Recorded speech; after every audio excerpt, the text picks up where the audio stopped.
Rome was unjust an empire of senators and orators debating the finer points of law while togas draped over their laps. In fact, every good Roman knew that life was more about eating, drinking, partying, and being merry, and there were few things they enjoyed more than a good festival. No matter who you were in Roman society, festivals meant you could let loose and be somebody else for a few days. It was the chance to dress up, go wild, and maybe even break a few laws without consequence. And speaking of laws, there were some festivals where normal rules of Roman society quite literally vanished, like the festival of Saturnalia. But what exactly was Saturnalia? What kind of influence did it have on Roman culture? And why is it such an important part of Roman history?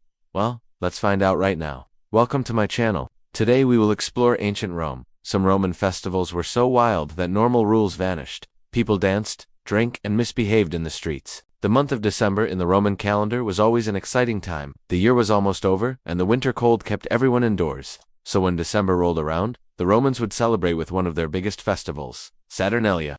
This festival lasted for 5 days, from December 17th to the 23rd, and it was dedicated to the god Saturn.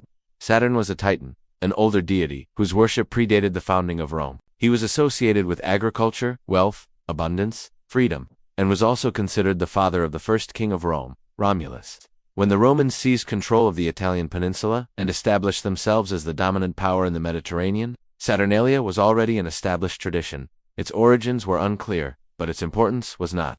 As the Roman Empire grew and expanded, so too did the festival of Saturnalia. At its peak, celebrations lasted for 7 days and took place all across the empire. But the heart of the celebration was in Rome. In the weeks before Saturnalia, shops would put up decorations, people would buy gifts, and families would prepare for the festivities.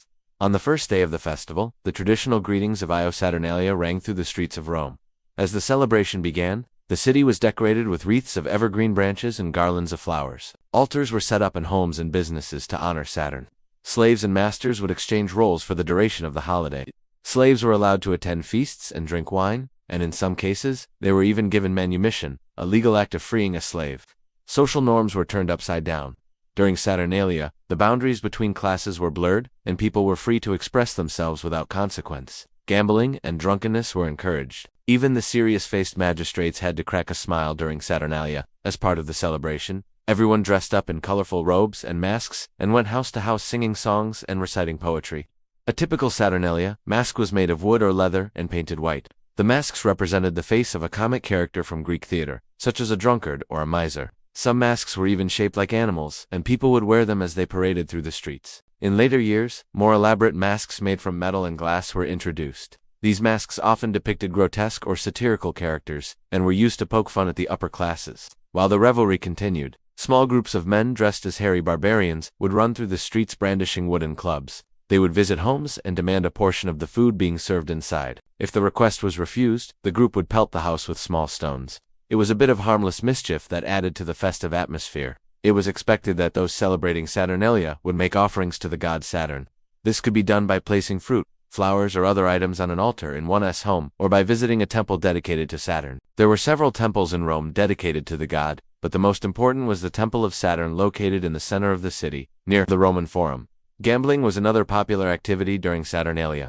It was common for people to play dice or cards and bet on the outcome. Normally, gambling was illegal in Rome and could result in severe punishment. But during Saturnalia, anything went. Wine flowed freely during the festival, and drunkenness was encouraged. It was not uncommon for people to get drunk and behave in a disorderly manner. This was not seen as offensive during Saturnalia. In fact, it was part of the fun. Fights and brawls were common during the festival, and the police were often overwhelmed. The main attraction of Saturnalia was the feast that took place each evening.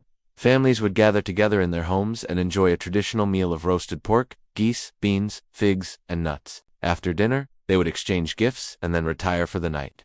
For 5 nights, the people of Rome celebrated Saturn, the god of agriculture. They ate and drank to excess, gambled and caroused, and forgot their worries for a few days.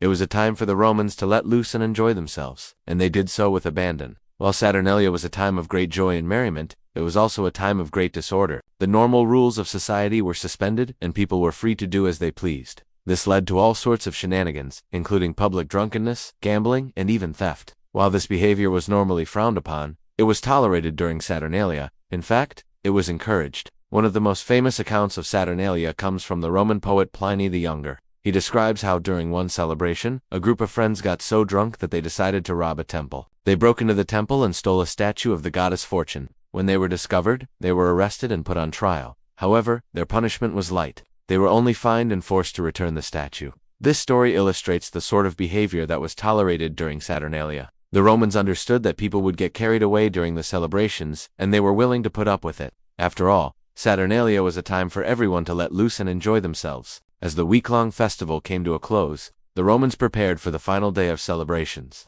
December 23rd. This day was known as the Sigillarium, or the Day of the Seal. On this day, the festivities of Saturnalia came to an end. People returned to their normal lives, and the social order was restored. The masks were taken off, the decorations were taken down, and the wine and feasting ceased. But the memories of the past week lingered on. The Romans had celebrated Saturn, the god of agriculture, with 5 days of eating, drinking, gambling, and general merriment. Now they had to return to their normal lives. For the next 9 months, they would work, fight, conquer, and pillage. But they would also look forward to the next Saturnalia, when they could once again let loose and be somebody else for a few days. As you can see, ancient Roman festivals weren't all parades and political speeches. They were full of debauchery, drinking, and enough revelry to make any modern music festival look tame by comparison. We hope you enjoyed this video and learned something new about the wild world of ancient Rome. If you want to learn more about the history of ancient civilizations, subscribe to my channel today. Thanks for watching.